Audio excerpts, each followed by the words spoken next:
So DJ Khaled, how would you describe Charlie Walsh? Legend. I'm just enjoying myself. I'm just enjoying myself, you know. I have to say, actually, you were quite when I first time I appeared on Random with yourself and Kieran and that. I actually felt that you were quite a calming influence on me. Yeah. Like while I was on camera, because you're pretty cool. You're pretty calm on camera. You know, you're comfortable with it, and it made me feel comfortable.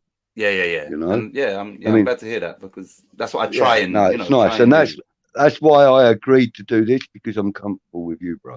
You know, that's good, man. That's the truth, you know. So that's cool.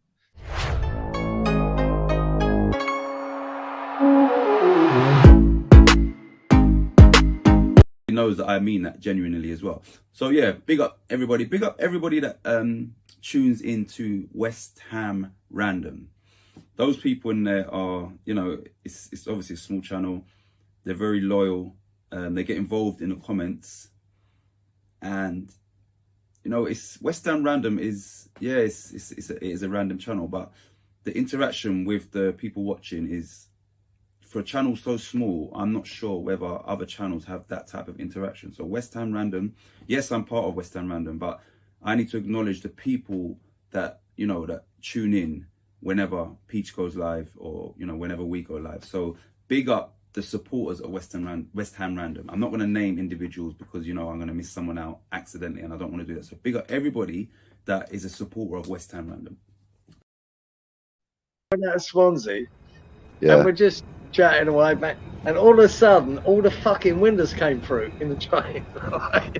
There was about 50 bricks come out the train and took out every fucking window in that carriage.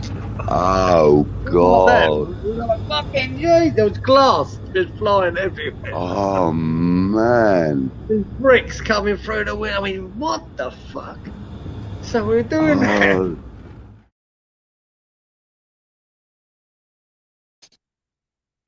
Yo, Kieran's in the house. I know he is. Is he? No, hold on. Guests. One guest. Kieran is in the house. I gotta put on a hat, man. Hold up. He's in the house, but probably went to go. Oh, there he is, Kieran, in the hottest world, in the hottest place in the world. Kieran, hold on one second, my friend. How you doing, my G? You okay? Hold on, I gotta take this West Ham shit off. Hold on one second, my friend. Hold up. There he is. There's the boy. How you doing, How bro? you doing? I'm good. I just was like last minute just writing down things because I sent a whole bunch of shit to you, and it was just like players. Well, all of a sudden we're interested in it. It's nuts. It's coming out there. It's going to be a crazy January. I didn't get a chance to look at it. I'll just no, don't worry. Don't worry. I wrote a bunch of things down, but I'll tell you, we're after everybody. This January is going to be nuts. We're going to be linked with everybody and their mother, man. Yeah. Honestly, it's nuts. We're linked with people we were linked with in the summer. Linked with Tarkowski again. A bunch of people, man. I wrote it all down. It's nuts. It's nuts. Apparently, Lineker went live and saying that he didn't think it was a goal because it touched Michail Antonio's sock.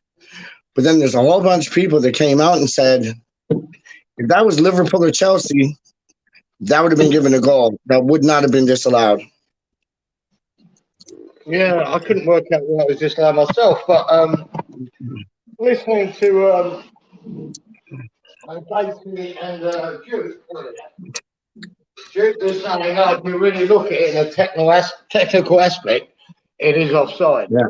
But I haven't had a chance to look back at that.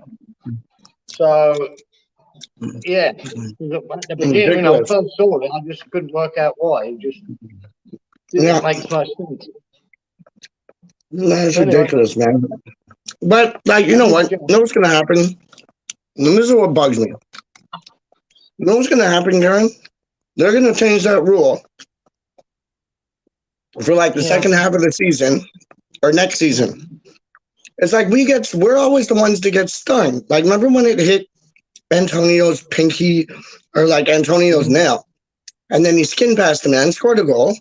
After it hit his pinky, and there was no intent. And it was the rules then. And we got done for it. Now, that's not the rules. You know, Bryce, same thing. I think it was an unintentional handball. He went on to skin the man, score. No goal. But now they changed the rules. You watch, they'll change the rules on this one. And we'll get burned again. We had a few bad decisions like that at the beginning of the VAR, didn't we? Went against us. Well, there you go. Look, I suppose the best way to look at it, if we had deserved to win against Brighton, I'd be annoyed with it. But we really probably didn't. No, we I mean, we got a point, and that's probably all we deserved, if that. So that's very well said. You know, I didn't even look at it like that. Like when you look back at it, yeah, that makes sense. Because we were shit. Yeah, well said. Because if we played good and we lost and that happened, I'd be fuming. Yeah, same here. But that decision didn't cost us the game. It's our piss poor performance did. No, you're right. Yeah.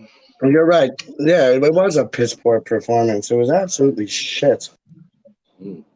Garbage, man. We got to turn up against Chelsea. How hot did it get? How hot did it get like an hour or two ago? 32. Got the 32. And that's like no wind, no nothing, just whoosh. Yeah. The breeze, a little bit of a breeze is coming up now, which helps. But oh my days. It's pretty warm. That would do me in, man. That was 32, no wind. It's like volcano weather, Karen. I'm not being funny. I'm not being funny, but you know how you saw the frog the other day and that. Do you get kangaroos just like jumping about like around like in the forest and that, or like what? Yeah. Oh yeah. Yeah, shitloads, man. I say in suburbia, because it's been built up now, most of suburbia around Brisbane. You won't, right? But there's people there and shit, right? I can drive 5 minutes away, and you'll be seeing kangaroos. Yeah. What about bears? What about bears? We don't have bears. I don't know. But we got the bears. We got koala bears, but I don't think they're not even a bear officially. No. No, we just got the kangaroos. The biggest problem with the kangaroos is when you're driving out in the country a little bit, it's hitting them. They've got this bad habit of flying across the road into your car.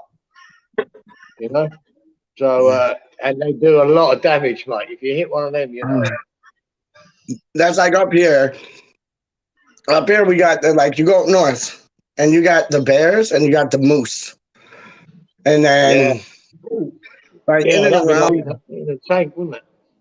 Oh, hitting a moose is like hitting a tank for sure. Like it's like Yeah. cars go like that small. It's nuts. Yeah. But it's nuts. But the bears, they're just like little kids. They just play around and like just cross the street. They don't give a shit. They're on their own watch.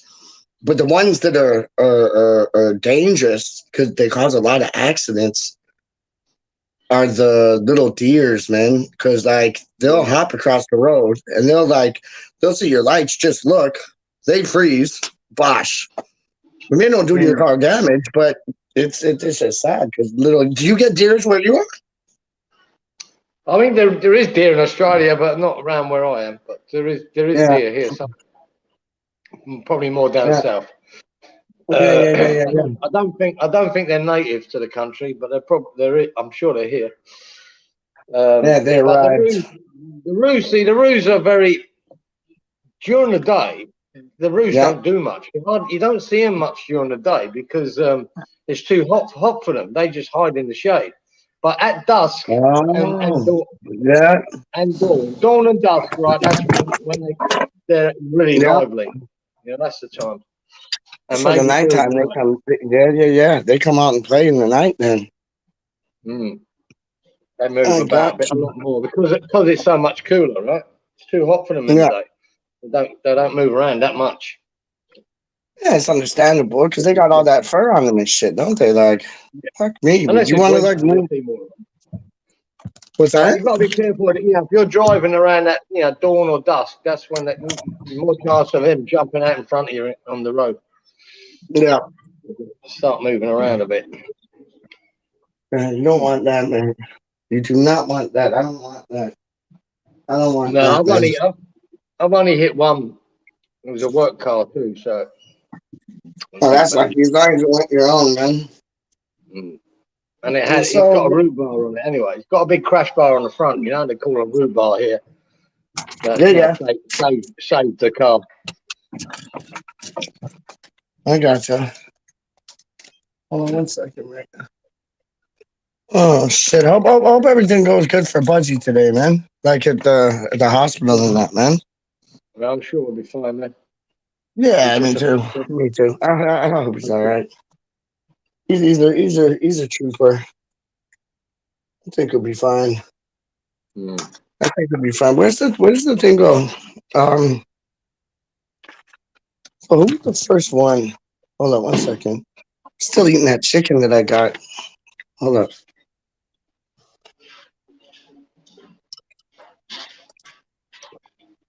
I'll stay here. Get rid of inside. I keep forgetting. I keep forgetting about the sun is on. I'm inside. Yeah. Hold on 1 second. Oh. Are you watching something on Australia, Mom? Oh, it's England. I thought she was watching something. What's up? Yeah. Yeah. Do you have any now? Okay, I will. I see when Things friends going to the place there, and I'll get you some. But I'll get you some tomorrow. Hold on. All right. Yeah, so first thing, Michael Antonio wants to do what we're doing, Karen. Yeah, who told you? He wants to. He's starting a podcast with flipping Callum Wilson. Yeah, it's a bit strange, isn't it? What's that all about? Like Callum Wilson, he comes out, says West Ham's easy to score against. Like, and his team haven't won it all this season. But I guess they might be mates. I don't know. But he's on BBC. The first guest is Russell Brand, and it's being directed by this guy Jacques Talbot. I don't know how you pronounce his name, but yeah, Jacques Talbot. Weird, huh? Yeah, well, Russell Brand has got his own one that I watch now and again. And I watch that too. With the bird farting in the beginning of it, yeah? Yeah, that's it. That's Yeah, it, I love that. I love that. I love that. I'm a very, subscriber very to that, clever man. man. He's very astute Yo, and very, very. yeah. The vocabulary around him is nuts, man. He's you know how many girls that man has had. Like honestly, Well, that man he is a god. He is a god. He's been with like. He's probably been with half the world's covered by water. The other half is covered by all the girls Russell Brand and Shag. Like he's been with tons of girls, man. well, he's done all right. Yeah, man. Well. No, but I that'll be a good first guest. If you watch closely, what's that, mate? Normally, if you see him when he's got an open neck shirt on, yeah, he's got a necklace with the crossed hammers on it. Yep. I've seen that. Yep, I've seen that. And a lot of times he wears the jacket, the 1980 Wembley jacket. Yeah. I noticed that too. He loves West Ham, man. He loves West Ham. He's West Ham through and through. That's a good Brussy B. I think is. I know, like he's gotten in touch with like his people and James Gordon's people, and he would be a brilliant guest, man. He'd be a brilliant guest. Yeah, it'd be hard to get him, I'd imagine. Very hard. Oh yeah. Oh yeah. Like he's celebrity status, and his show though he tackles some good he tackles some good stuff, like when like he goes from politics to everything, day-to-day life to just kind of conspiracy things. Interesting issues he covers, man. That's it. And he views it with a neutral point of view, because he doesn't have a dog in a fight when it comes to politics and the left or the right. He's not either. He don't really give a toss about any politicians. But he does point them out. Whether in the wrong on the left or wrong on the right, he'll point it out. So quite. But I think you kind of got to be like that on YouTube, because like you can't hold like a strong opinion on something. Because I remember when I talked about like the whole COVID testing and thing, I was like, let's say on the right side more than the left side, or the left side more than the right side, and they took the video down. Oh yeah, amazing. Yeah, it was interesting, man, because that was just my opinion. But you'll notice when he goes on his thing, he'll say, this isn't my opinion, or this is that, or that's this, and he words it like how he should, so he doesn't get done in, and the video gets put up. Yeah. Oh, he's a very smart man. No, he is. But who knows? Maybe one day he might be on Random. You never know, man. And Random might be on Callum Wilson and Michael Antonio's podcast. You never know. You never know. They might be calling us like, "Hey, boys, come down to the PBC studios. We want you on our show." Flipping out. I would walk on water then. I wouldn't even get a flight. I just run like Mighty Mouse, or run like the Roadrunner all across the pond. That'd be nuts, man. You'd run from Australia. I'd run from Canada. Clive would be like, "What the hell's going on?" Tits would be like, "Yeah." That would be so dope. Yeah. I need a lot more time to run that, I'll tell you. Oh, I know. You'd hop on the kangaroo. I'd hop on the moose. And we would be there in like less than an hour. That'd be brilliant. Signings. I know everybody's in bed right now. They're going to be waking up soon. Do you want to wait till everybody wakes up to talk about the signings, or do you just want to start talking about the signings? Yeah, because you wouldn't have no one in yet, would you? No, because it's normally like you get people waking up around 6, 7, and Russ goes live at 7:30, so we can't step on his toes. And yeah, Gonzo normally puts out a video from Hammer's Chat, like I don't know, like kind of around these times. But I'm thinking they're pre-recorded anyway, so they're not live. We're not like getting in his way.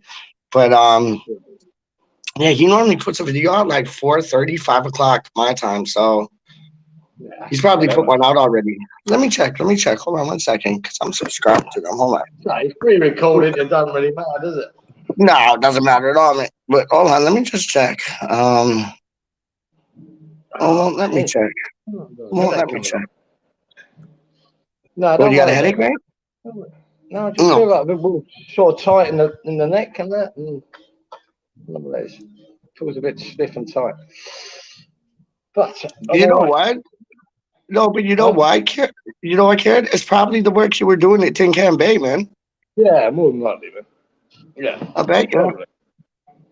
But yeah, I bet, like, was it good to get home? Yeah, it's good to get back. You know what I mean?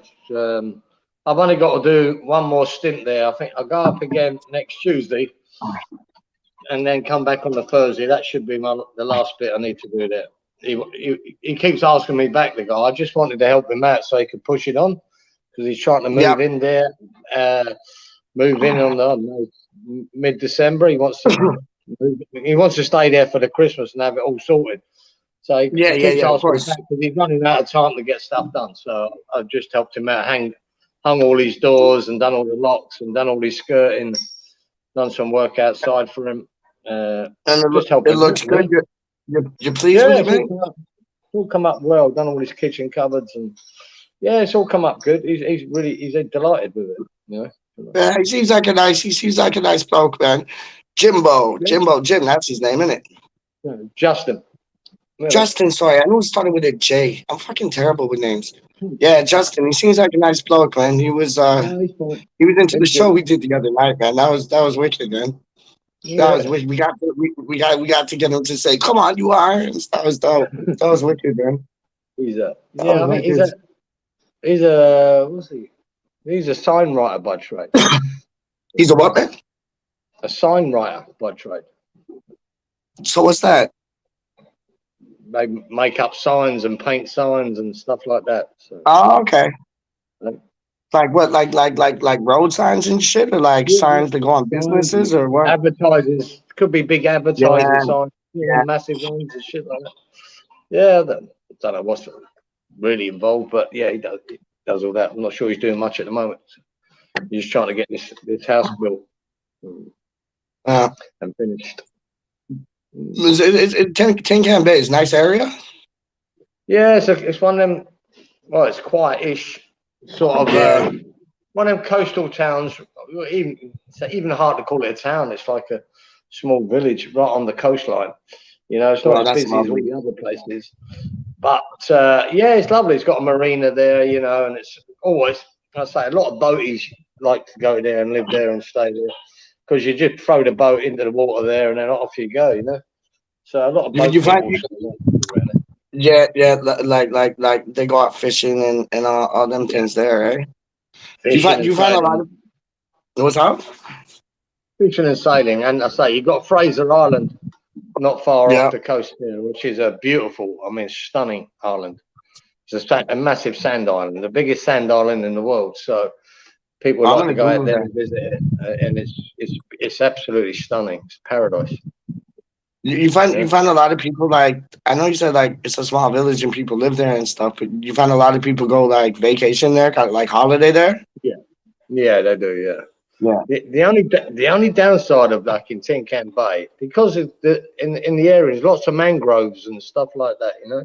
Yeah. And between the mosquitoes and the sandflies, they can eat you alive. You know, when I done the show at Clyde the other night, I was sitting out the back. Yeah. Didn't even realise doing Football Unfocused and recording one. I got smashed. I didn't even know I was being bitten. I had about 20 bites on me when I woke up the next day. I'm cutting there really. The sandflies are worse. They just make it itch like crazy. Really do. So that's the only headache of that. Get a lot of sandflies. You got to keep spraying yourself with stuff. You know, stop the bite. How big are the sandflies right there? They're probably like size of like birds. Well, no. The worst ones are the little ones that you can't even see. They're that minute. But the damage they're leaving, I've got lumps and bumps all over my arms and legs from that night. It's unbelievable, really. I can imagine. That's terrible. Daz is in the house. Yeah. Good afternoon, Mr. Pad Pad. Daz is in the building. I knew you might get him because he's not in the middle of the night. No, no. He's only a couple of hours behind me, I mean. Hey, you ever been to? Because my mom just came out to sit down and get some fresh air. You ever been to? She watches that show Bondi Beach. You ever been there? Yeah, I've been to Bondi. Yeah, it's in Sydney. Is it like the TV show? Like all the It's on the beach. Listen to my mom. My mom's like, of course it is, stupid. It's on the beach. Yeah, it's like that. It's Bondi Beach. You go down to Bondi Beach. It is what your mum sees. Yeah, it's just a nice big beach area and very popular. You know, very popular. Southend on the sea. It is. Yeah, sorry, mate. No, my mom said it's probably like Southend on Sea. No, the only trouble what you've got here in Australia that a lot of tourists don't realise, when you go into the surf here is really, really dangerous, right? Really dangerous. You've got to be so careful, right? Because you've got an undertow, because of the amount of waves that come in, you've got an undertow that drags you out.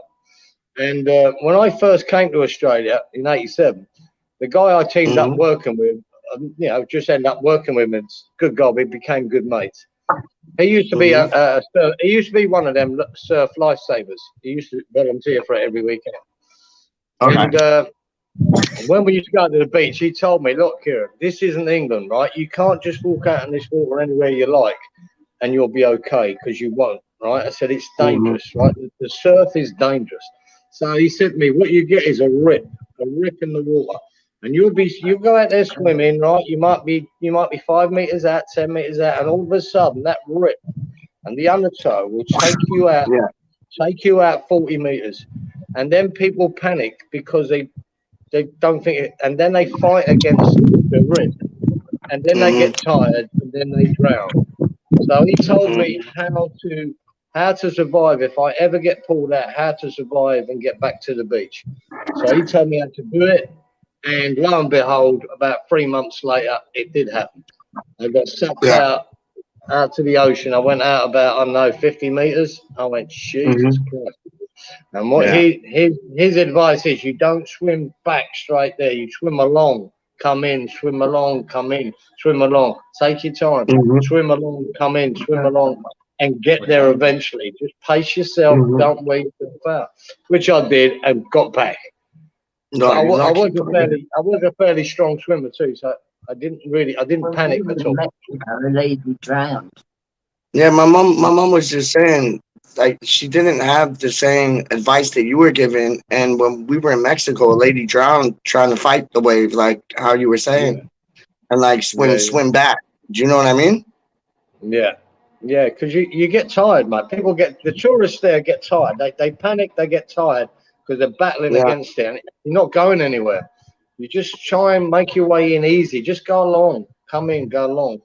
Because if you're stuck in that rip, you're not going to get back. Right? You need to get out of the rip, and if you go along, you're getting out of it and come in gently. You know, nice and easy. Don't panic. Yeah. No, because how many times, like on that television show, do you see like the lifeguards? They're your mom. They have the borders up, like, don't cross this line, don't cross this line, and you see people crossing the line like it's nothing. No, they put up the flags. See, the thing is, why they put up the flags is where to swim. There's normally not a rip there where the flags are. Plus, where they're viewing you with their binoculars, they can see everybody in that area. If you move out away from that, they can't see you, so they don't know if you're in trouble. Yeah. And they keep watch too. Yeah, swim between the flags. It's a big thing. Yeah, here, right. You got to swim between the flags, and if you don't, you're a fool, really. You know, as long as you're around that. At least if you get in trouble, they can see you. If you go, 100 meters away from that, they won't see you, and you're lost. But it's very dangerous. Yeah, no, that's mad. And Dazza, my mom mentioned that Margate. She mentioned Margate and Mexico. I remember when I was in Venezuela, it was like similar, but not that. Like, and even if you don't get like taken out by the waves, they got those. What was it, man? The clams or whatever that you can step on, and they cut open your foot like crazy, and the jellyfish that sting you, and somebody has to like pee on your leg just to get the sting out or some shit like that, man. It's mad. It's mad. It's believe you me, depending where you're in Australia, mate. If you go up north to North Queensland, right, they've got the box jellyfish, and certain times of the year there, you just cannot go in the water because they're around. Because they're everywhere. Yep. They're so poisonous, and they got tentacles about 20 meters long. So you accidentally you'll swim into them, and they will rip you to bits, mate. It can kill you. They have 20 tentacles 20 meters long? Yeah, their tentacles can be anything. Can be anything long. What? They're You just so what happens up there in North, say Cairns and all that? They nobody swims in the beaches there during I'm not sure what months it is. It might be the winter months where they spawn. They hang around nobody swims. And if you did swim there, you'd have to have a wetsuit on, full wetsuit. Yeah. You know. Can they get through a wetsuit though, or no? No, I don't think so. No. It's just about stinging. They latch onto the sting. You can't get them off. The sting goes on your skin, and then you're in big trouble. Yeah, you're done. We don't have anything like that here. Like the only thing that comes close is like leeches, and they're like just little blood sucking things, but they don't sting you. They just suck out your blood. But like if the box jellyfish don't get you, the big saltwater crocodile will. Flipping hell, Jerry, holy shit. There's all fun and games up there, mate. How big are they, man? They must be massive. Fucking massive, mate.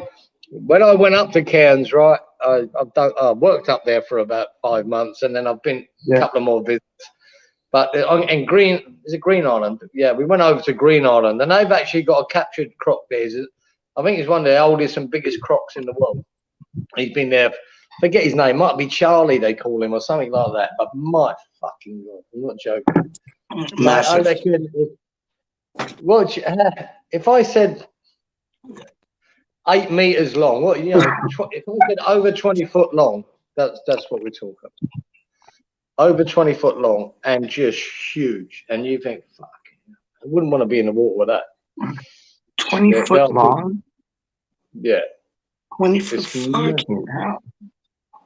Now he's a big boy, an old boy, been around a long, long time. They're not all that big. But believe you me, they don't have to be big. Your average size one there still would be 4 meters long. Your average size one. You know? Which is about 12, 13 feet, you know? That's your average size. That's madness. That's madness. That is absolutely madness. You got the jellyfish with the 20-meter tentacles. You got the 20 feet so the shark what is it? What they call it? Shark water crocodiles, or what do they call them? Saltwater. Yeah, saltwater. Saltwater crocodiles. Yeah. The saltwater. See what you got river crocodiles, right? Freshwater crocodiles here that stick to the creeks and the inland waterways, right? But the freshwater, the saltwater, they come out of the creeks into the ocean. They can handle salt water, and they're the most aggressive. They're the biggest and they're the most dangerous. So that's why you don't swim on the beaches as well when you're up there. You know, you just don't. You go out to the islands to swim in the ocean. You don't swim along the beach edge there because they could be there, and you could be missing a leg in no time. That is mad. Yeah. That is mad, man. Like all our animals are like above water. Like I said to you, like the moose and the bears and shit like that. Like we don't got no crocodiles or jellyfish here, man. We don't even have sharks. Like we got sharks. Like if you go to Vancouver because it's salt water. Vancouver's just above LA, but like Los Angeles. But like we're above New York. So it's just like you got the Great Lakes, like Lake Michigan, Lake Ontario. You know what I mean? But then you got like the what's that? I forget. The Hudson. That's saltwater, but there are probably more dead bodies in there than like animals that are gonna kill you. Honest. Well, you know what I mean? Honestly, what's that? Mate, What's that? They've got every shark in the world here around these waters somewhere. Every one of them, from the great whites to tiger sharks, nursery sharks. They've got them all. They're all out there. They're beautiful though. Like I know they're like I love sharks. Predators of the ocean, but they're lovely animals, man. They're beautiful beasts. If you get bit by one, that's just tough. You're in their playground. You're in their playground. Fucking that's what I was gonna say. You're in their school. You're in their playground. It's not they want to come to your playground, so don't go to their playground, you stupids. Yeah, no, I hear you, man. Flipping hell. Have you ever had shark meat? Shark meat's nice, you know. Yeah, I've had shark meat.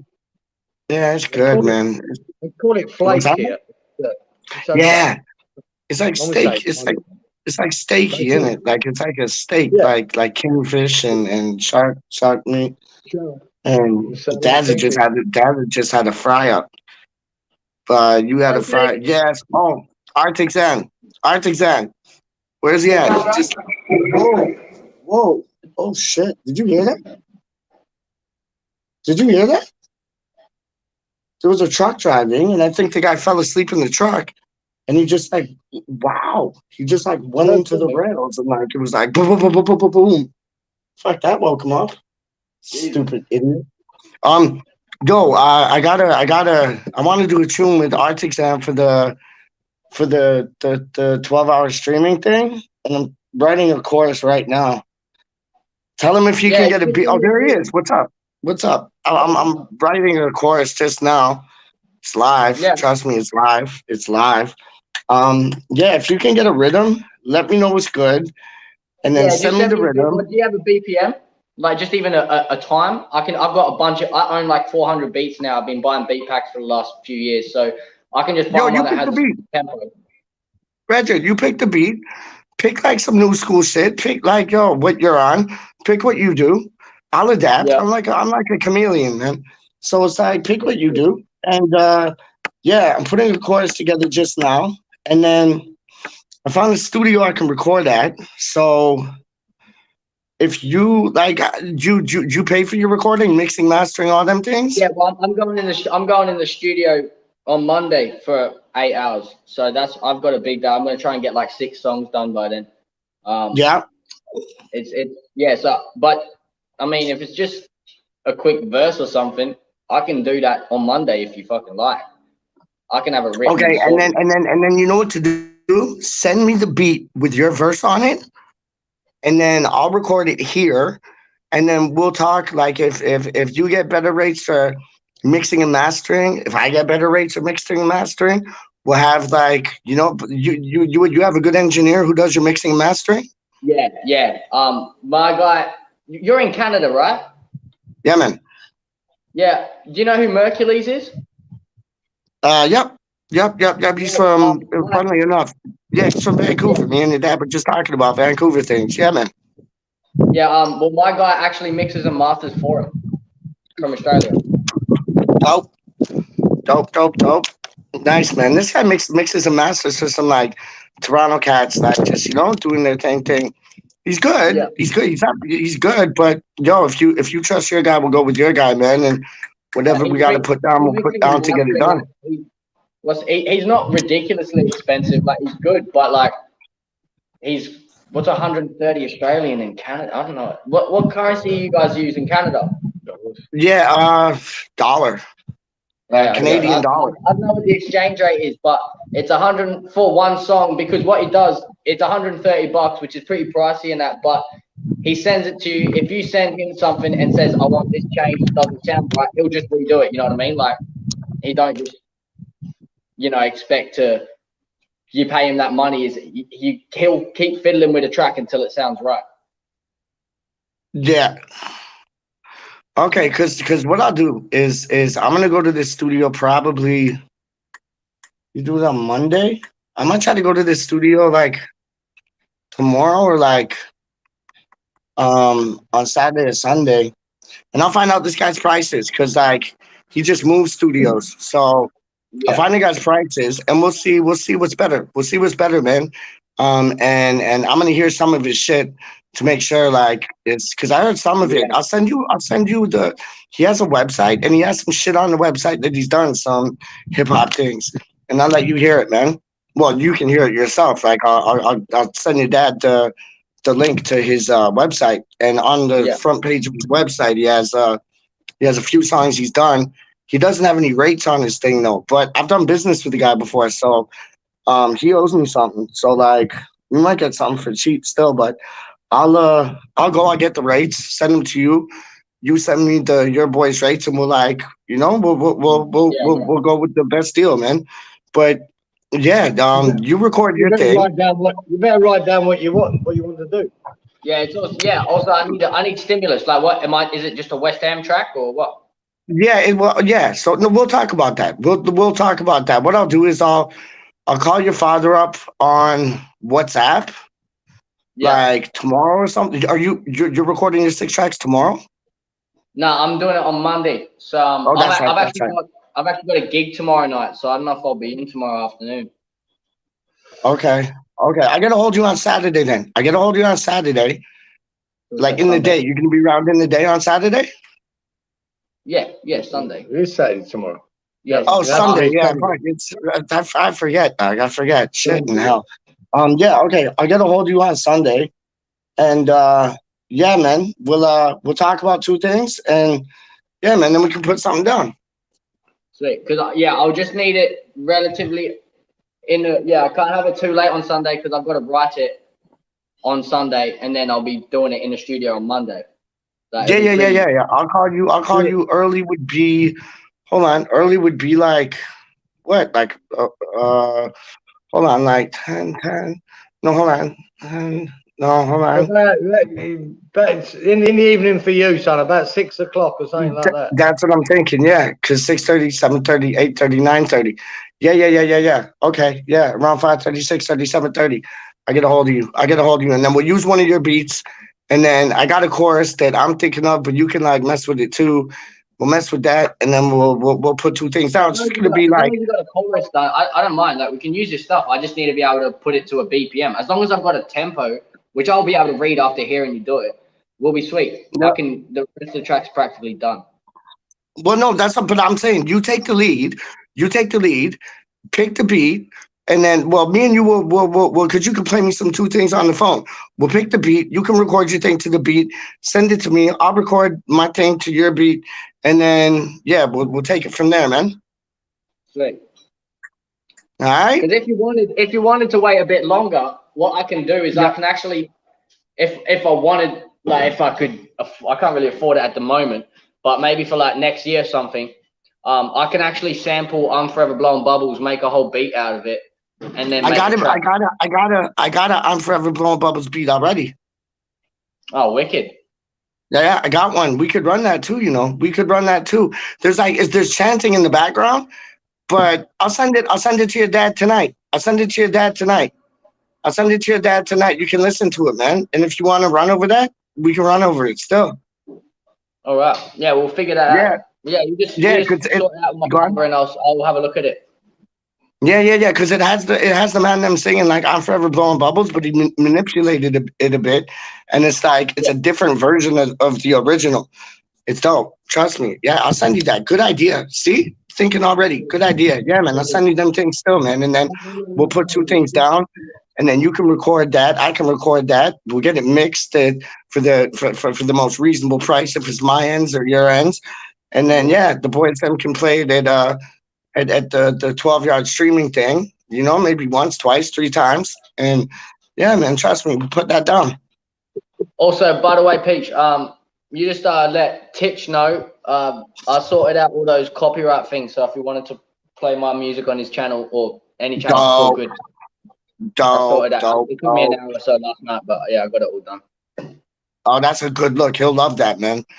He'll love that, man. That's a good look. Then and like, yo, he can run them on his thing. I can run them on my thing, on our thing. Sorry, like, cause he has his thing, Hammer Sounds United, and then we all have our thing, like West Ham Random. So it's like, yo, we'll plug it on both, man. Wicked. Appreciate that. Yes, sir. Yes, sir, man. So where's your gig tomorrow, man? Pardon? Where's your gig tomorrow? Where are you performing tomorrow, man? I'm performing at a place called the Deck on the Vel. It's a little joint down Nerang. So it's like the Gold Coast. It's like further south from where we are, about like half hour, 45. And it's one of my mates. He's actually fully hosting it. Like he sorted everything out and organized it. And I'm actually emceeing for it. So I'm hosting it as in introducing artists, including myself, which is going to be a bit weird. Are you headlining it, like your last stop? No, I'm not headlining. It's his gig. Like he just wanted to do it, and he's one of my old mates from high school. So I was like, yeah, I'll jump on that for you. Like that's not a problem. No, that's dope, man. How do you mean? That's live up, man. Like, oh, yeah. That's I got like a few of my mates. I was like, they've never done it. They've only, well, one of them's only done one gig before, and that was when he featured because we did a track together. And I was like, all right, well, you can, what's called, I'm performing this week. You can jump on my set and we'll perform that track. Yeah. So that was his first gig. And then he's going to be performing his second gig again. And then one of his mates has never had a gig before. He's doing his first gig. And I told him he could perform one of his songs on my set. So with these little pub gigs, it's so much more than just like getting your name out. You know, it's about the scene. No, but that's dope, dog. Because you see what you're doing, like you're helping out the ones that are on the come up, man. And those are the ones that you got to help up because those are the ones. That's the future right there. You know what I mean? Straight up, like come up. I'd like it if someone did that for me as well. You know what I mean? So like it's when I first started, like when I probably first started. You know, I didn't have that person that was sort of like giving me a boost, you know, putting something under my feet and giving me able to stand, you know, like it was really, you know, it was something I wish I had, but I never did. I just sort of figured it out myself by texting 1,000 different people. A gig. But like now that I'm into a position where I'm sort of known in Brisbane and Gold Coast, and in Queensland actually, even you give back. I'm not sitting there saying I'm superstar or nothing, but like. You know, I'm known. You got clout. So like, it's good to know that people that hit me up for a gig, and I can go to someone who's just coming up and be like, "Look, bro, jump on this. You know, you'll have great laugh, have good fun, and it'll be a good experience for you, so you can learn for next time." That's what it's all about, man. Like when I started, I was like, what?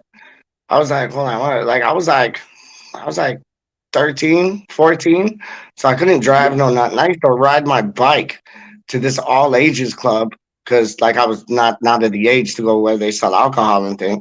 And I used to ride my bike to this place, man. And they just had this all ages thing, and they just used to have rap battles.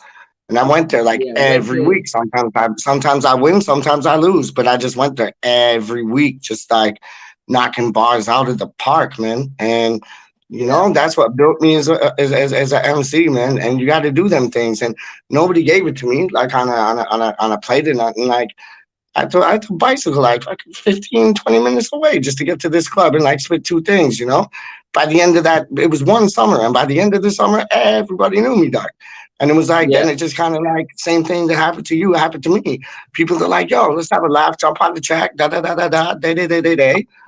And then that's where it all starts. But then you help out the people who are on the come up that like the hand that you didn't give, you give them your hand. You know what I'm saying? Yeah, exactly. For sure. 100, man. Well, I hope you have fun tomorrow, man. I hope you knock it out the park still, man. Yeah, I'm pretty good at these now. I've been doing them for a while. Second nature things now, innit? It's second nature things now, innit? Trust me. Like it's almost like it's choreographed. I already know what I'm gonna do. I know I'm gonna do it. It's pretty easy with these gigs and that. It's actually getting in a studio and learning, like developing a new sound. That's the hard bit. Getting on the stage and just doing stuff, that's pretty simple. Yeah, that just comes natural now, man. Like you get up there, that's your home now. That's your, you know what I mean? That's your home now. Straight up, man. Straight up. I'm looking for like you do these 6 tracks on Monday. When will they be ready by? like mixed down and They'll everything? be ready by Monday. Like I leave that studio done, finished, mixed, mastered, produced, done, over, like ready to release. I just don't release them for a while. Like I've got about 20 tracks now that are unreleased. Yeah. That I'm gonna put in my album next year or in an EP. Like I don't know, I'll figure that out when I after I sign for my new manager that I'm talking to for this weekend. So this week I've got to sign for him, and then so only a 1 year contract at least, and it's good details, it's good cuts, percentages, and that. So after that he's gonna pay for promotion and stuff. So see where it leads from there. If he can do that stuff, then I can start dropping things that I really want to be impactful and important.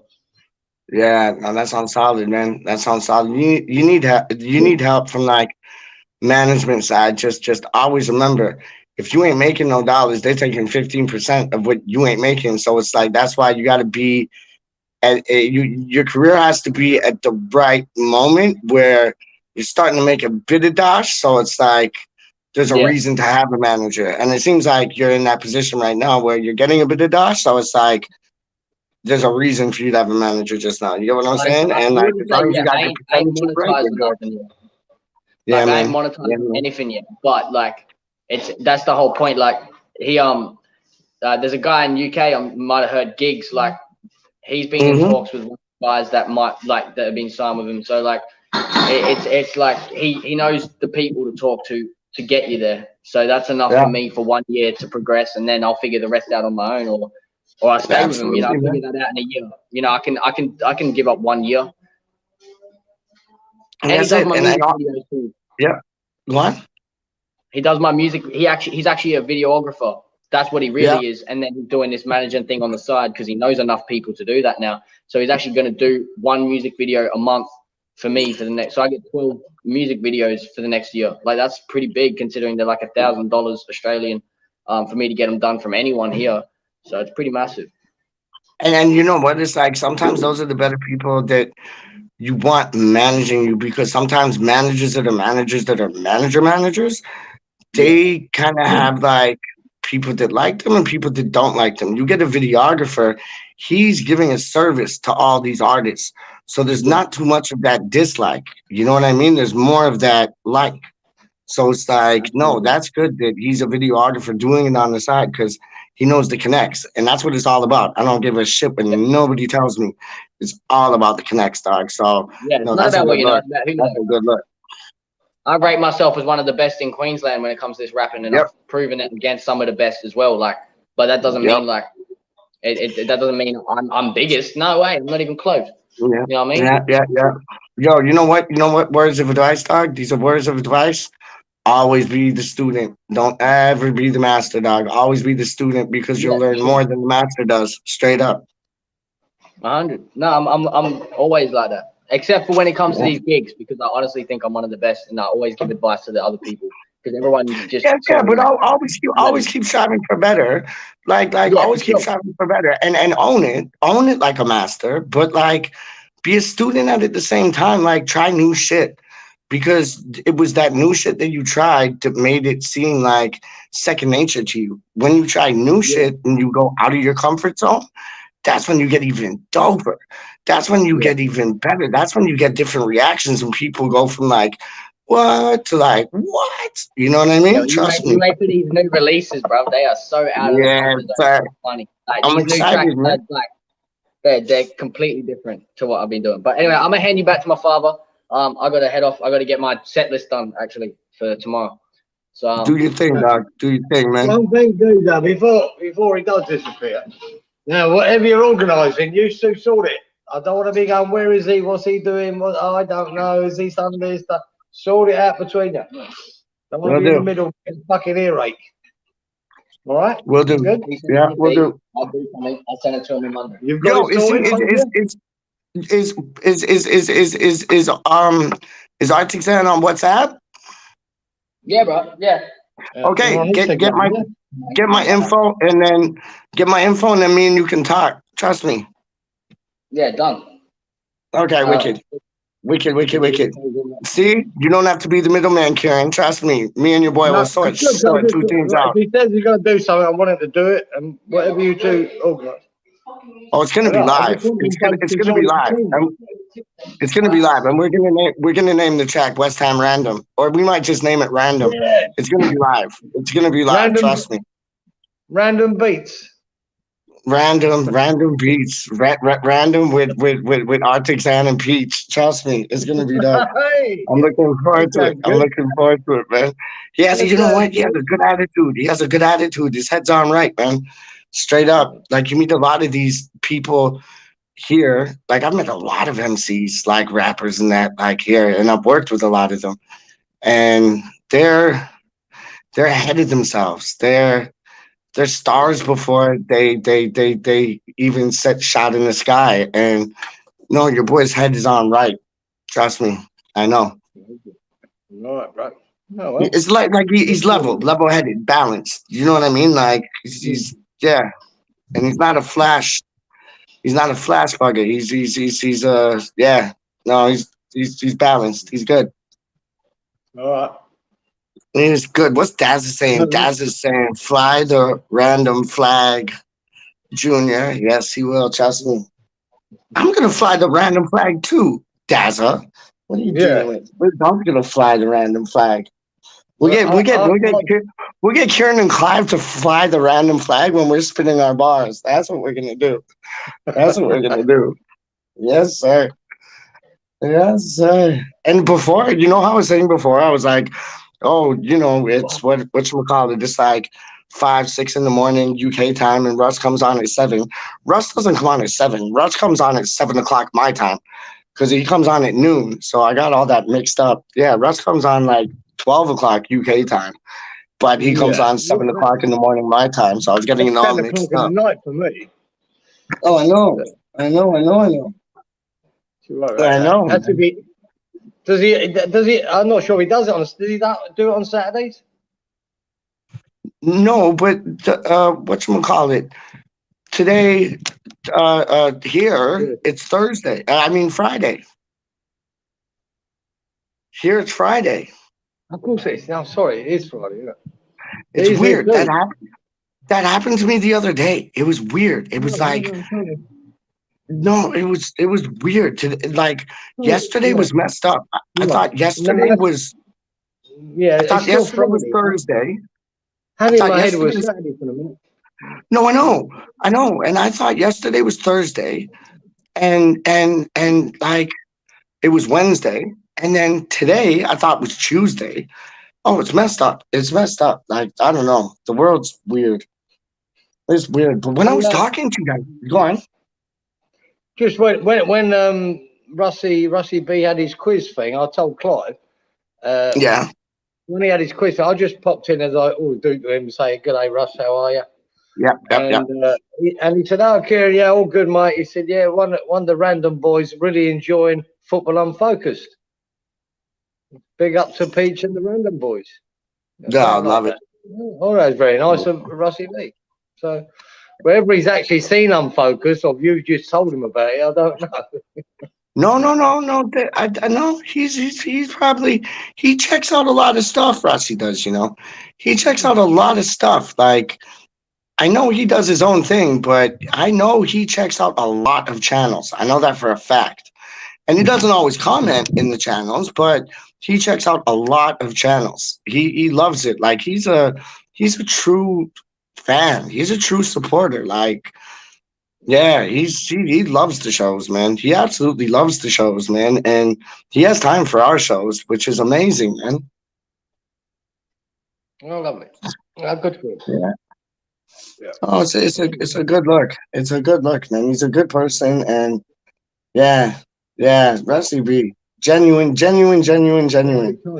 Darren, all right, that's good. Yeah. I'm glad Darren put that up there. I wasn't sure how much I was in front of Thailand, but it's 3 hours because I'm 408. He's 108. So yeah, I'm 3 hours in front of Darren. He's this 1:08 p.m. He is 12 hours ahead of me. He's 12 hours ahead of me. He's 12, I'm 15. He's 12 hours ahead of me. You're 15 hours ahead of me. Now I know Dazza. Okay. Okay, That's now I know. Because I never knew when Dazzle was coming on. I didn't know if it was morning, night, but I had no idea. Now I know. He's 3 hours behind me. So that's not much at all. Yeah, that's like, what's that like? No, that's like exactly. That's why he's talking to us, because it's a respectable time of the day. Yeah. Everybody else is sleeping or sleeping or sleeping or sleeping. Yeah, that's like from Toronto to Vancouver. Vancouver, where your son was talking about a rapper named Mercules, where he's from, it's 3 hours behind. So that's the same as you and Dazzle. Like, yeah, 100%. Yep. Yeah, you get so confused with these time things sometimes, don't you? I do. I'm used to not sure if it. you go backwards or forwards or fucking sideways, upside down, sidelined up. It's messed up, man. Yeah, messed up. Yeah, well, Greenwich Mean Time. That's where it all comes from. That's it, isn't it? Yeah, that's it. That's it. We're Eastern Standard Time. Vancouver is like Central. No, but it's not. Go on, mate. When we do the Unfocused page, we've been doing do a story between us. Clive does a story, I do a story on, past time. I've got a story from here actually. It's not my story, but I think it'd be worth telling. Go on. And I don't know how much to tell you now, but then again, it's only you and Darren can hear it now, isn't it? So yeah. VIP story, Darren's VIP stories, Darren. Yeah, Darren gets the VIP pre-story. When I first moved in, I ended up playing for Surfers Paradise on the Gold Coast, right? Yeah. And I signed up with them, and I thought I was doing all right. I was doing good. But one of the geezers in the midfield there, his name is John Charlton. Okay. Right? And that is any relation? Yeah, Jack Charlton's son. Wow. Right. So he came out a couple of times, him and John's mum, and I got to meet him a couple of times. And he told me, Jack Charlton, a great story about Bobby Moore in the World Cup. Okay. So I'd probably use that. I don't know where I should say it now and just save it for Unfocused. Or if you say it now, you got it's like this is a run through. So when you say it on Unfocused, it'll sound better. Go on. Okay. Well, I asked him about the World Cup final and what was it like for Bobby Moore? What was it? He's one of my heroes. What was he like with him? And Jack Charlton is a real northerner, right? Real fucking straight shooter, And he said, "Well, I'll tell you what." He said, "I'll tell you what now, Kieran, about Bobby Moore." He said, "In that World Cup final, in that last minute when we were winning 3-2, and he got the fucking ball, he said, all I said when Bobby, for fuck's sake, just kick it in the touch. Kick it in the touch. We've won the fucking World Cup. If you just kick it in the fucking day," screaming at him, "Bobby, for fuck's sake." Now, if you watch the World Cup final back, right, and in that last minute, right, Jack Charlton screaming at him just to kick it out, for fuck's sake. And you watch Bobby Moore, he gets the ball, he pulls it back, he controls it, he looks up, and he bangs that long ball to fucking Jeff Hurst, who runs onto it and smashes it in the goal.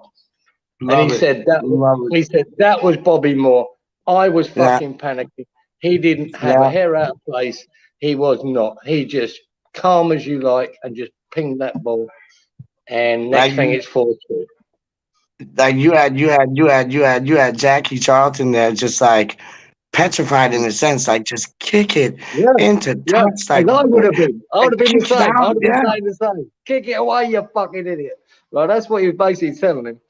And he wouldn't. Bobby Moore just went, no problem. I'll bang this ball up to Jeff Hurst. He can score on that trick, and we win the World Cup 4-2. Just that he's on mentally a different level than anyone else, and that's what Jack Charlton said.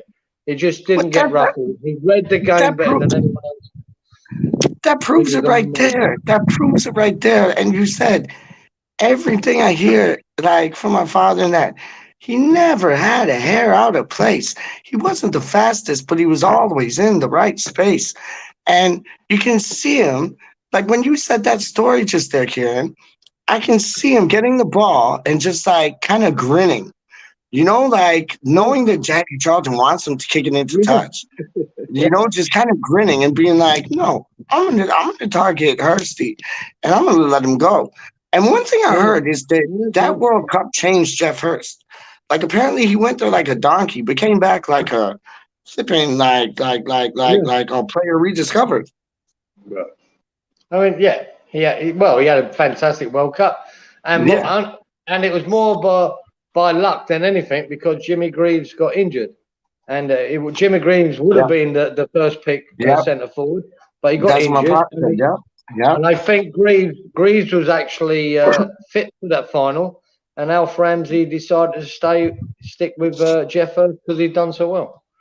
This was a big decision. Jimmy Greaves was the centre forward. Yeah, and you got to remember, Paige, I don't know if you realise it, Paige, in 66, there was no substitutions allowed in 66. None. The 11 that started is the 11 that finished. If they got injured and carried off, you went down to 10 men or 9 men, whatever it was. There was no substitution. Fucking hell. It sounds crazy, doesn't it? Absolutely crazy. Crazy. So if you weren't picked for the first 11, you weren't playing in the World Cup final. You know, it's hard. Really hard. Wow. So you just had to basically suck it up and sit on the bench, just knowing, Yeah, it don't matter who's on the bench because you're not playing. Yeah. It's as simple as that. Wow. That's a good moral story, man. Like the only moral story I have isn't even about him. It's about his wife. Like his wife, she used to go to this, I don't know, what do you call it when the ladies go there? They get their dresses made, like a dress tailor or I don't know, seamstress. I don't know, something like that. My mother, she used to go to the same seamstress as Tina, Bobby Moore's wife. And they used to knock about, go there, have some bevies. And I remember my mom went there and she was saying like, yeah, Tina's a lovely lady, but she makes shit bread pudding. What are you talking about?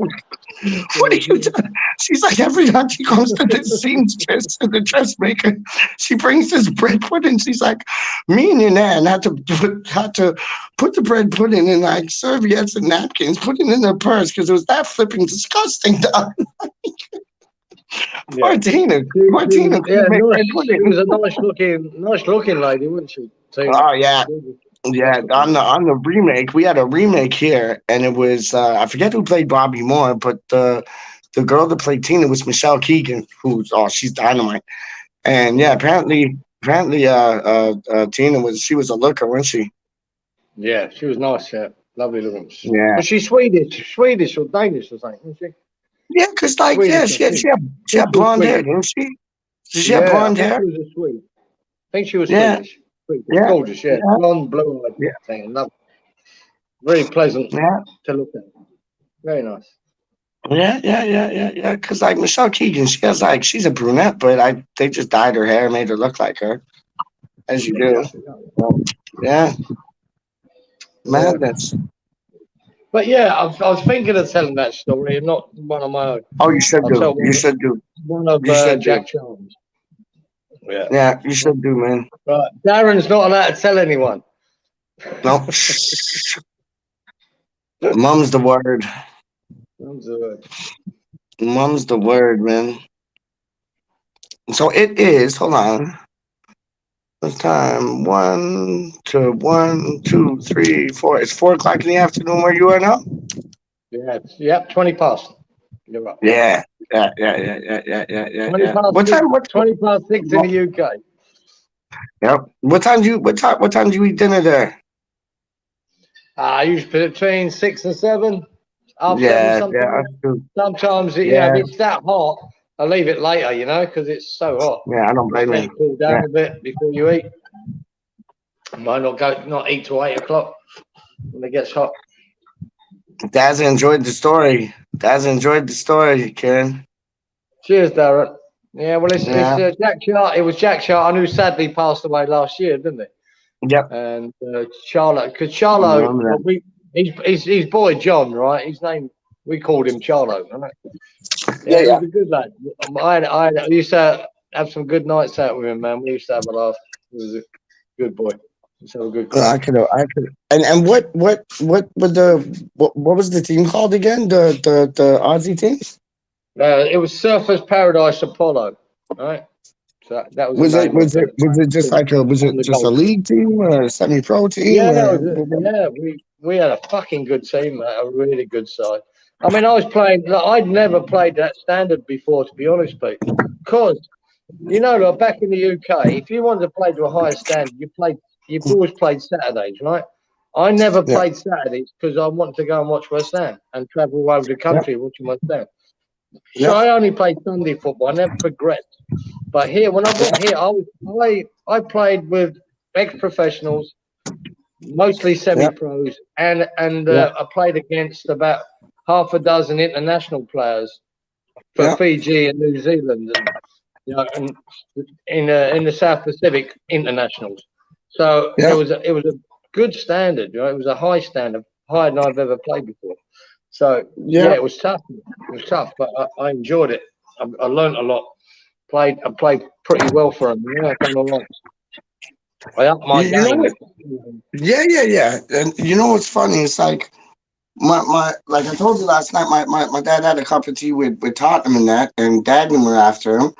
But when he moved here, Karen, it's like similar things. Like he was playing in a similar league to you, and he was playing with like ex-internationals, boys that played for like Chelsea, Celtic, Sunderland.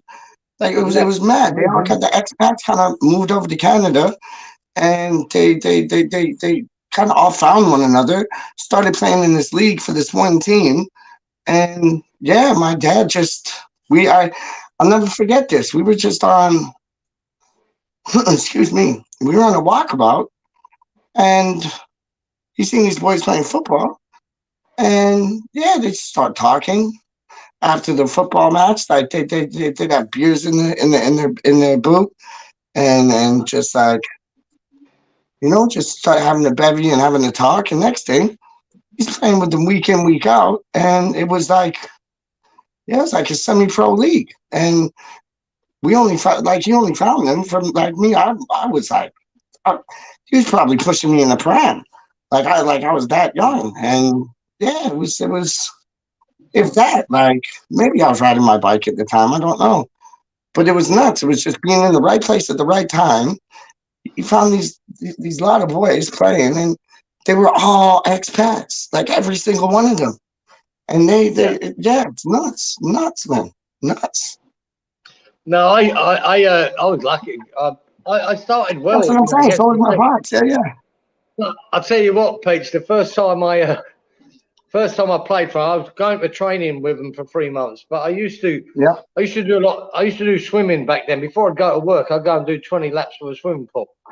Best exercise ever. Not that I was a big exercise. I weren't really. But I used to like having a swim in the morning, 20 laps, and then go to work. Right, that's what I used to do. So I was reasonably quick. And then I started going there, training 2 nights a week, pre-season and all that.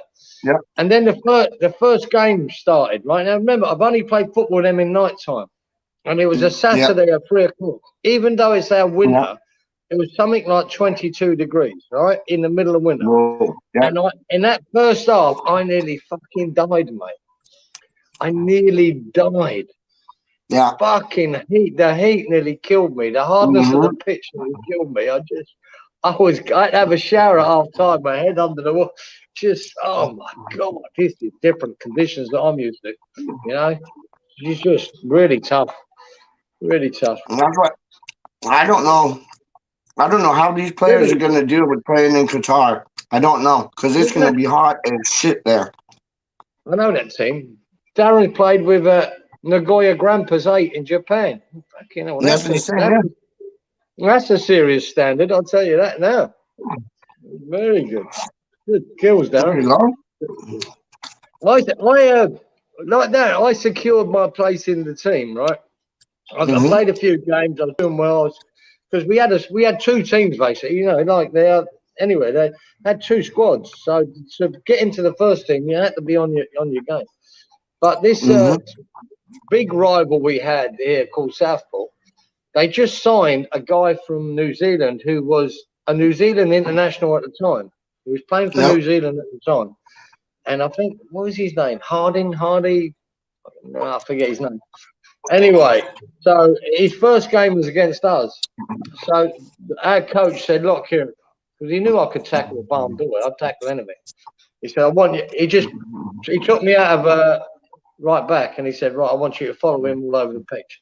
Don't let him have a kick. That was my job. And I did. I marked him out of the game. He never touched the ball.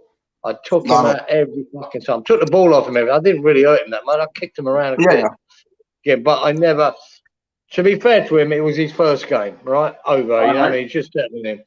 But I did. I had a fucking great game. And that sort of cemented my place in the first team that I could compete with the big boys. So, yeah. It was a good feeling, isn't it? It's a good feeling. Yeah, it's a good feeling, mate. When you walk off that, when you get a mention in the local paper on the back page, you know, on the Monday, that was very nice. So what division is Daz's team in? That like is it semi-pro as well? No, that's no guy. Grampus would be professional. Pro? Yeah, mate. Japan's got a fairly tough league. Wow. Yeah. They do have a lot of good players in Japan, mate. A lot of good players. Yeah, there are. Only trained with him 28 years ago. Wow. Man, isn't it? Trained with him 28 years ago. God. That time flies, Darren. That time flies. You blink and it's gone, isn't it? You blink and it is flipping gone, man. Yeah, I'll tell you what, Dan don't know. About 3 months later, Peach, we played that team again, and he didn't bother putting me man marking that same guy. And he, obviously he'd settled in by now, and he ripped us to fucking pieces. The one boy up. He tore us to fucking shreds. I think we lost 3-0 to him. He was that good. He was good, man. You know, I think I got him on his I got him on his debut, and I got lucky. I think. There you go. Let me.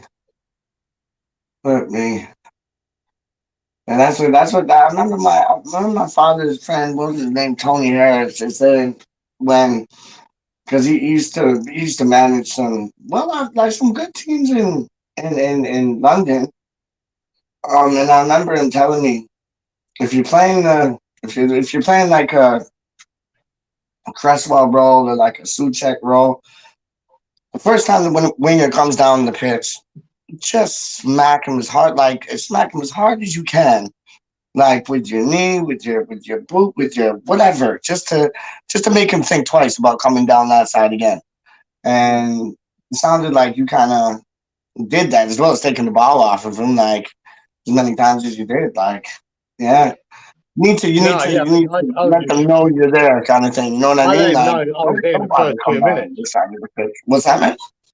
I let him know I was there in the first 2 minutes. Oh, yeah. I smashed the ball and him, and then every time he got the ball, I was at his clacker. I wouldn't let him twist. I wouldn't let him turn. I was on him all the time. Yeah. And I won it off him a few times, and he just didn't make an impact in the game. And that's all I was there for, stop him running the game, because he was bucking at a good player, regarded as a good player, and he was. And we found out, like I said, 3 months later. Yeah, but he was a good player, man. But on that day, I had a win, so I was delighted. I like that. I like that. That is quality. Yeah. Even a blind squirrel. Eh? What's that, man? I said even a blind squirrel finds a nut now and again. Yeah. Absolutely, man. Yep. Oh my days. Chelsea, we got to do them in so bad now. Like, we need that point so bad now. After Wolves and Brighton, it's nuts, man. So hopefully we're that blind world that finds a nut against Chelsea, man.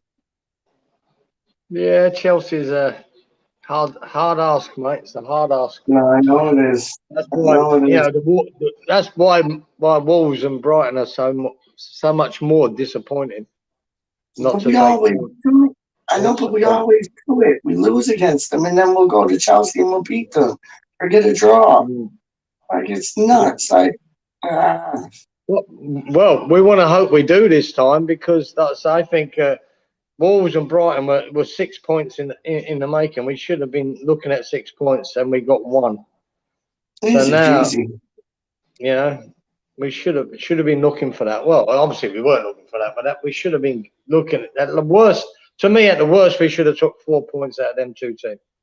Yeah, and we took one, and so that's a big disappointment. So to try and turn that disappointment round against Chelsea, who are looking like title contenders, you know, let's not get it wrong.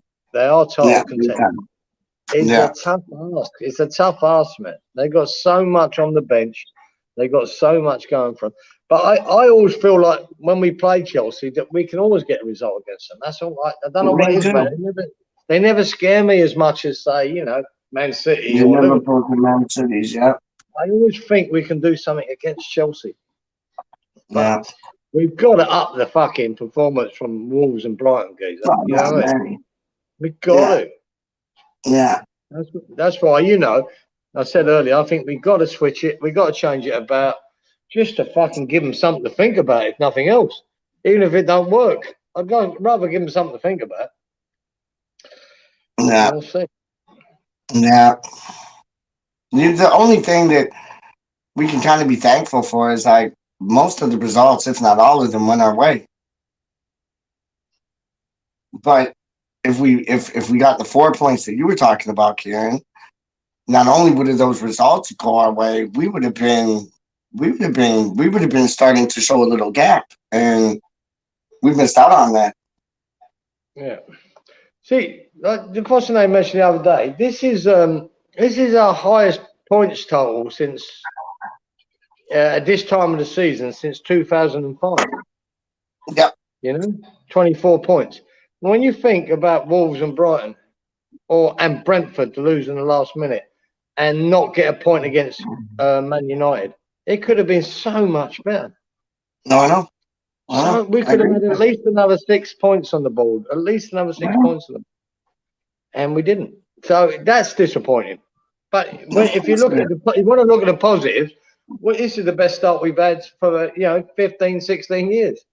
Yeah. So, there it is. Where did we end up in 2005? Was it like 8th or 9th or? You know, I can't bloody remember, mate. Isn't that the year we won? Well, isn't that the FA Cup final year? Isn't that we got to the FA Cup final? No, that was because 2006. Yeah, it was 2006 May. I think May or June. Exactly, So the end of May. We went on a cup run. We probably, we had a good start in the league. Went on a cup run. And we went, fuck the league. We'll just go for the cup run. Yeah. I'm not sure where we ended up in the league that year. I'm terrible. I can see that happening this season, man. I can see us taking Europa serious, and I can see us taking Carabao and the FA Cup serious. And I think we get far in those, we're going to see this. We're going to say the exact same thing. Piss on the league. Let's just go for the Europa League and the 2 cups. What would you take pleasure from that? If, like, let's say we finished 10th or 11th, but we like 1, 2, or all 3 of those flipping cups? No, I'd take the Europa League. I'd take 10th and winning a trophy. Yeah, I would. Yeah, I would. I don't care which trophy it is, just one. If it's Europa, I think Europa is going to be hard to actually get there in the end. But if we could win the Carabao Cup or the FA, it wouldn't matter to me. But a trophy and 10th, I'd forgo the league. And then next year, let's push on for the league again. Let's get back, because you'll end up in Europe with winning one of them trophies, won't you? So So what does it matter if we finish 10th or we finish 6th or 8th if we can win a trophy? But yeah, it'd be nice, mate. Yeah. Any trophy, I think, and especially for the fans who've been, starved of it for so long. Yeah. And I also feel sorry for these younger fans that are out there now, because I got lucky enough to, witness West Ham in winning it in '75, and then I was at Wembley when we won it in 1980. So I got to Yeah, so feel. my father was there at Wembley when we won it in '80, and he went with one of his mates and his mate's brother-in-law, and his mate's brother-in-law was sitting beside my dad, and when we won it, he just started sobbing like a little kid, just crying his eyes out, like it was just jubilation. It meant that much. Yeah, it did. It did, man. It did. And to have that feeling again, like I thought we were going to get that feeling when in 2006, and I can still remember I don't want to watching that. Oh, I know, because I remember, Kieran, I remember watching the match, and then those 4 minutes came up, and I was like, shit, and I'm counting them down. 1 minute, okay, we're okay. 2 minutes, okay, we're okay. 3 minutes, and it was in the 4th minute, and then just walloped, and I was like, oh no. And you had all the people at the pub that there were West Ham supporters there, but there were also Liverpool supporters there, and when they scored that, it's like they just won everything in the world all at once, and the wind just got knocked out of my sails, man. I just was like, ooh. Yeah. Yeah, I've never watched it. Never watched it since, mate. Never watched it since. I can't. What's that? I've never watched that game since. I can't. No, me neither. Me neither. I won't. No way. I went on the piss up that day, and I got obliterated. Not for the right reason either, but flipping how that was awful. That was awful. Well, hopefully we get redemption this season. You know what I mean? Hopefully we get the redemption. Wouldn't that be funny? Wouldn't that be funny? Liverpool, West Ham, FA Cup final, 2022. Wouldn't that be funny? I'd rather have Norwich. Oh, I'd rather have Burnley, but I'm just saying. I'd rather have Newcastle. I'd rather have Newcastle going to run. But imagine, Newcastle get taken over by all. Yeah, but then now I'm saying that I kind of take that back, because they might buy like Mbappe, Messi, and Ronaldo all in January for all we know. None of them are coming to that fucking place, I'll tell you that. Nah, it's a shithole, isn't it? It's a shithole. They got a bridge and they got a show where everybody shags. Geordie Shore, like, flip me, man. Like, no one's going there, mate. No one's going there. No one. No. Yeah, but money talks, isn't it? Like, you could get players who maybe are out of favor right now, but still have it. And they could go there with something to prove. You know what I mean? And sometimes those are the worst players to not worse. Sometimes those are the best players to get on your side, but the worst players to play against. And I hope not. I hope not. I respect their supporters. I think their supporters are brilliant. But because they're passionate, they're good supporters. But leave it out. Newcastle. Why is it all up north? It's all up north, like Manchester City. Like, I know Liverpool's Midlands, but it's more up north. Like Manchester United. Piss off. Northern bastards. It's nuts, man. Nah, we'll see what happens. We'll see what happens. We'll see what this Krasinski fella and Rob Newman are all about, man. We'll see. And you know what? Because there's Daz is watching and there's not a lot of people watching, I got lists here of I got one. Well, you saw how many things I sent you. I got 1, 2, 3, 4, 5, 6, 7, 8. I got 8 players to talk about. So that might be better suited for maybe afternoon UK time when Russ finishes his show, we'll go live then because he normally finishes his show, Kieran, at around 1 quarter after 1, 20 like, yeah, 20 to half past. Like, just we could go on at 1:30 and he'd be done. You know what I mean? Yeah. And I think we'd get a lot more people watching because everybody's sleeping right now. So, like, I think we get a lot more people on at 1:30. We might have done this a bit later, guys, because yeah, they're all getting up very soon now, aren't they? So, but yeah. So it's like we stay on for like 10, 20, half an hour there because it's what? It's 1:30, 2:30, 3:30, 4:35. It's 6:30 now.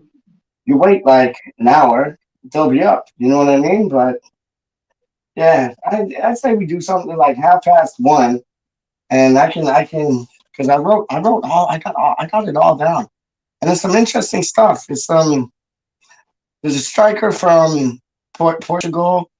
There's a striker I think from Copenhagen, maybe Lingard's mentioned.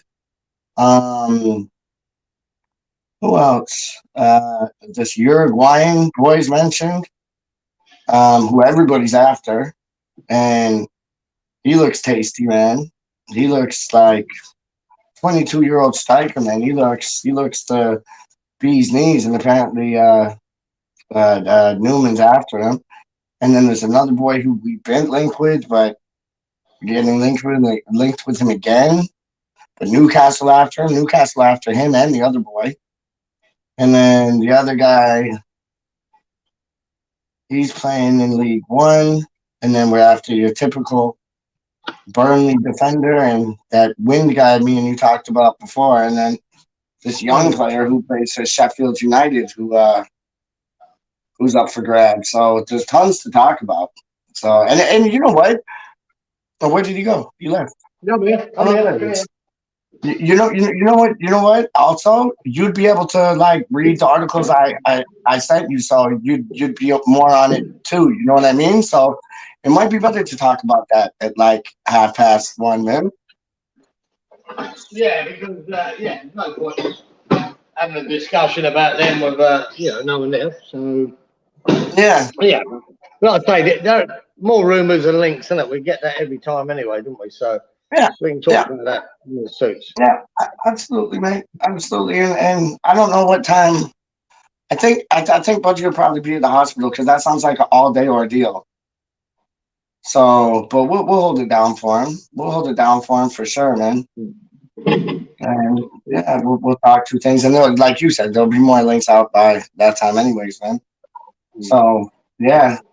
Darren's saying he's got an Iron Maiden shirt he wants to send to Clive for the charity day. Nice. He has a what, mate? He's ordered an Iron Maiden shirt. Oh, lovely. And he wants it. He's going to send it to Clive if they sort out how to do it. Yeah, one of my dad's mates is he's one of my dad's mates' his son, but now his son is mates with my dad, and he's around. See, I don't know how old he is to tell you the truth, but his brother used to be in a band called Coney Hatch. And Coney Hatch, they're like a rock band, metal band.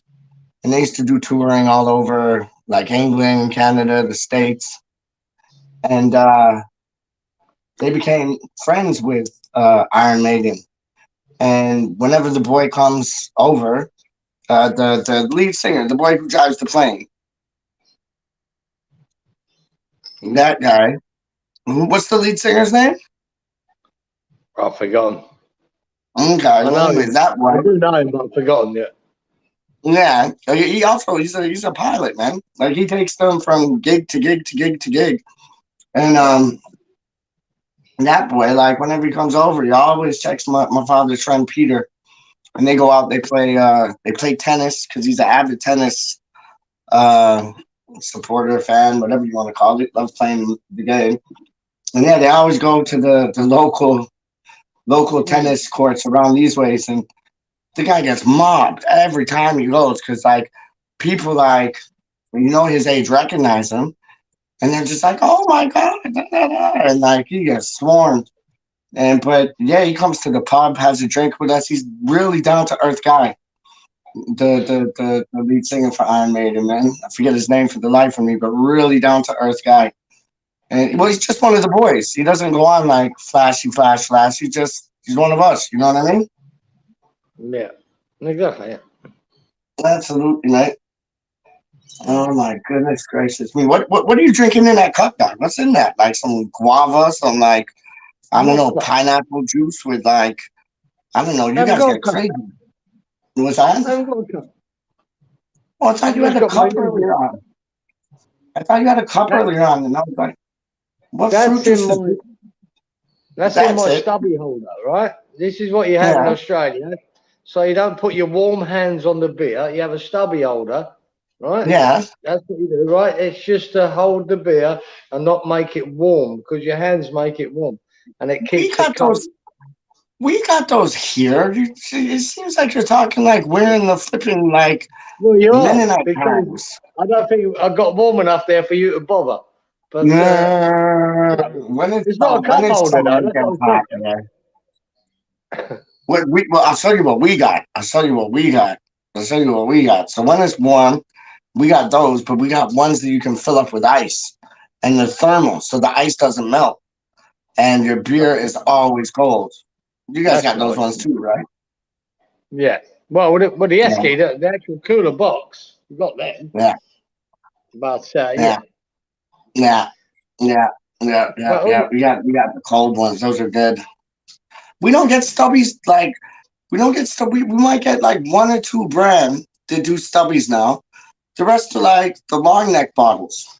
I don't like them. I like the stubby bottles way better. Yeah, man. 95% of the beer is like long neck bottles here, man. It's ridiculous. Yeah, I'm not a long neck. I don't like long neck bottles. Me neither. I like the stubbies, man. Those are the old school ones, man. Piss on the long neck, man. I wish I could get my head around it. It's Friday and not Saturday. I know. Don't seem to be able to keep thinking it's Saturday. There you go. Now what's the okay? Hold on a second. 3, 4, 5, 6. Okay, I gotta go to sleep because if I want to wake up for the rest of the show and then go on with you, I gotta wake up in like 5.5 hours. Yeah, well, I could fall asleep before it happens as well. Don't forget that. You get yourself to sleep, and whether I'll be back later, I don't know. Depends. If I'm still awake, yeah. If not, I'll be asleep. What time? Oh shit! Yeah, because the flipping time difference again. What is that for you? That's hold on. I'm talking about 11, half 11. I might not be awake for it. Oh, buggers off. But you know, 11:30 that'll be, man. Yeah, it might be a bit late. I'm not sure. I could fall asleep by then. Who knows? Have a kid in the afternoon or some shit if you can. If you can, just like go to sleep because we can always do one of these anytime we want to. Really, they're gonna get an overdose when we do it for 12 hours. Flipping hell, that's gonna be nuts. Yeah, I'm looking forward to that. That's gonna be a bunch of fun for the right reasons with the right people. That's gonna be wicked, man. I'm really looking forward to that. Yeah, we only had 19 degrees this morning, Darren. There we go. Oh no, not the weather report. 19 is it's quite cool for this time of year. Quite cool. Why did you have to go with the weather report? Like, Darren, why do you have to egg him on with the weather report? It's all Darren, mate. You know, he asked before. I'll even show you in the comments. He asked before. Watch. What did he say? He asked before. Where was it? He's like Bangkok 2, something. Brisbane 1. I want the there you go. No, Britain 2, Bangkok 2, Brisbane weather show. Now Brisbane to Bangkok to Brisbane weather show. Yeah, there you go. There you go. Yeah, we've got all that now. We know Britain's cold. We know you're fucking colder, and we're hot. That's it. Canada minus 2-0. No. Oh my days. No, it's actually quite nice. It's not that bad. I'd say 2 is about right. I'd say Canada's about 2. Not bad. See that 19, 20 degrees, mate. I'll take that all day long. Have that every day. It'd be much more comfortable. Such it now. Than what we got now. I would die for that. I would die for 20 degrees, man. Getting uncomfortable. 20 degrees. Oh, I want to be uncomfortable. Like the 32, I take that in a heartbeat, man. Like I love the warm weather, man. I'm supposed to be in warm weather, like, and I'm in stupid cold weather. Sucks. Yeah. The good thing is, you do get a bit fed up with it after a while. With the humidity and that, and the heat, and you get a bit fed up with it after a while. You just want a couple of cooler days, you know? Yeah, I can see that. And the good thing here is, like, you see the 4 seasons. Like, you see your autumn, you see your winter, you see your spring, and you see summer. I like that. Yeah, we don't get that. Nice. Yeah, we don't really get that. Yeah. You know, I like the 4 seasons, but because it's almost like what you can't have you like, because like you get people here that would love it hot all year round, but if they had it for a year, 2, 3, 4, 5 years, they'd be like, oh no, I want to go back to 4 seasons. Right. You know what I mean? And maybe if you had the 4 seasons, you'd like it, but might get it too cold certain times. You'd be like, I like to heat. Exactly it. That's exactly how it goes down, people, don't you? That's exactly how it goes down. Yeah. The winter here, particularly in Brisbane, because we're subtropical temperature, in the winter here is lovely. It's lovely, sunny days, and anything from sort of some chilly nights, but I can imagine 17 to 20 most days. It's just perfect winter. It's a beautiful winter. Yeah. And nice cool nights where you can actually get under a quilt, which is lovely. Now it's just like very spring. It's a spring now. If you don't put aircon on, even a sheet can be too hot now, you know? Yeah. It's just like it's light spring jacket weather, isn't it, Ken? Like in the evenings, like in the winter time. Man, you can wear shorts. You can wear shorts all year round here in Brisbane if you want to. I love that. I love that. I love that. I love that. I love that. That's brilliant, man. That is brilliant. All right, my son, you want to get yourself to bed or what? Yeah, I'm gonna have a kip. Yeah. Robert Singleton's in the house.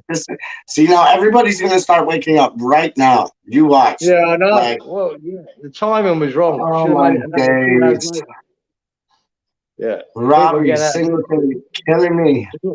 What's Robbie saying? Good morning from Liverpool. Come on, you guys. Good day, Robert. From Scout. Good day, Robert. Told ya. Yeah, nearly 7 o'clock in the morning. Not even that early. Early enough. Yeah, we'll see who else comes in. I'll just fucking sit here. But we'll do those fire things. We'll do those fire things later on, because I think those would be good. You know what? Maybe before Russ's show at like 6 or like 6:30. We could, because I know Russ goes on at 7:30. If we did it 6:30, what would that be? That would be 7, 8, 9. That would only be 9 o'clock your time, man. Yeah, I could manage that. Yeah, let's run that then. That don't give you a lot of sleep, does it? No, but honestly, I'll keep for 2 hours here, 3 hours there, 4 hours there. I'm good. Just got to put my alarm on. I'll be all right. You try that. Yeah, I'll be all right, man. I give you time to read the thing. What? Robert, how's Liverpool? Is it nice there? Is it chilly? Is it snowing? What's the weather report in Liverpool? Yeah, because Karen wants to talk about his weather report. No, I don't. I'm not. No, I'm just joking when you're ready. It's fucking hot. That's it. And it's fucking... Do you see that? This is my second t-shirt. This is my second t-shirt since we started this. Because it's pissing at me. Fuck me. Yeah. This boy came in, he was so hot, couldn't even put a t-shirt on. Fucking mad. Nah, mate, you see all the young lads here right now, all the Aussies, Oh, right? yeah. They don't wear any clothes. And quite frankly, if I weren't live on here, I would walk around with no shirt myself. I'd have nothing. I'd have a pair of shorts on and nothing. That's it. That's right. Yeah. Sometimes I just walk around here in my underpants, you know, because it's so hot. Just have nothing. You know. Fucking lovely. That's a sight for sore eyes. Karen walking around the fucking mess with his undies on. It's not pretty.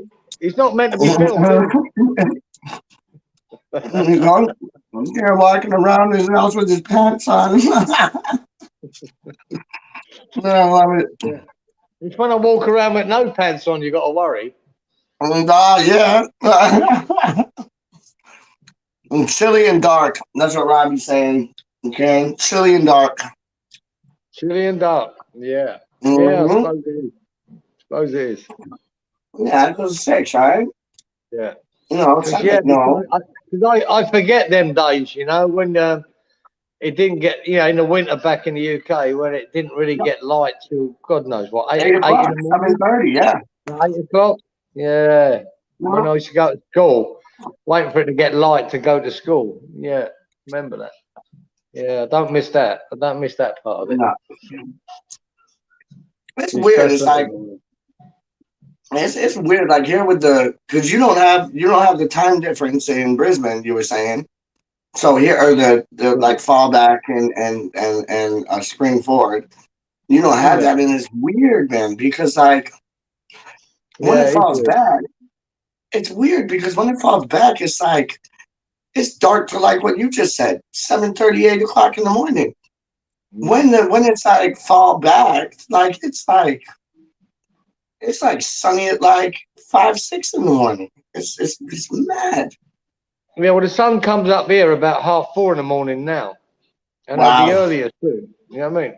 If we change the clocks, then it would come up till 5:30 in the morning. But Queensland don't do it. Queensland don't change their clocks. So I can't understand why. It fucking does my head in. But so when does it get dark there? When does it get dark there, man? In the height of summer, it'll probably go to about 8 o'clock. Yeah, but it gets dark reasonably early, really. If you change them clocks, then we could be, have light till 9 o'clock. But we don't, because 7:30 the sun starts going down, and then by 8 o'clock it's dark. That's the same here right now. Yeah, that's the same here right now.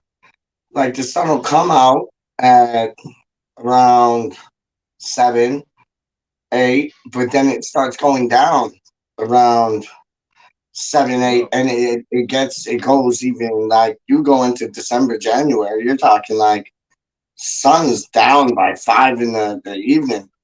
Sun's up by like 8, and like that's whatchamacallit, Robbie has a stupid o'clock hospital appointment like Budgie does. Good luck with that, Robert. Yeah, good luck with that, mate. And B, would you find what did you say? Hold on, saying to be well. You for about an hour having me cup of tea and me porridge. Was he asking if we'll be on for an hour? What's that? Was he asking if we'll be on for an hour? Did I read that right? Yeah, that's what it says. We'll be with you for about. We'll be like he'll be with us for about an hour. And me porridge. Robert's a porridge man. I love some porridge. My favorite porridge is the maple. What is it? Maple and brown sugar. We get that here. It's absolutely lovely. Sweet. It's sweet, but it's good. It is good. No. Yeah. Long time since I touched that. No. You might as well fucking get some sleep, mate, because otherwise. Yeah, I'm fading. I'm fading. Sorry, Robbie. Like shit, I do have to do this, but I'm fading, mate. So what I'm gonna do is I'll wake up at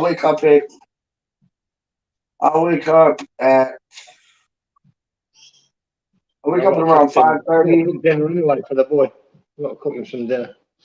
All right, mate. We'll do it. We'll do it. Like if we do an hour one, that'll be from like 6:30 to 7. So I can wake up at 6, set the video up, and then we could do it from 6:30 to 7:30. And Bosh, Russell will come on at 7:30. Yeah. All right, bro. Sound good? Yeah, let me know, and hopefully I'll still be awake. I think I will. No, shouldn't be an issue at that time. Okay. Let me know. Yeah, we'll do. No, I'll let you know now. I'm good for it. I'm good for it, man. So those articles that I read some of those. If you find some more, send me them. And I named this the request show because we wanted to take requests from people, but there was nobody in it there. And Dazzle was here, and Robbie came here. That was it. So let's do the request show later on today.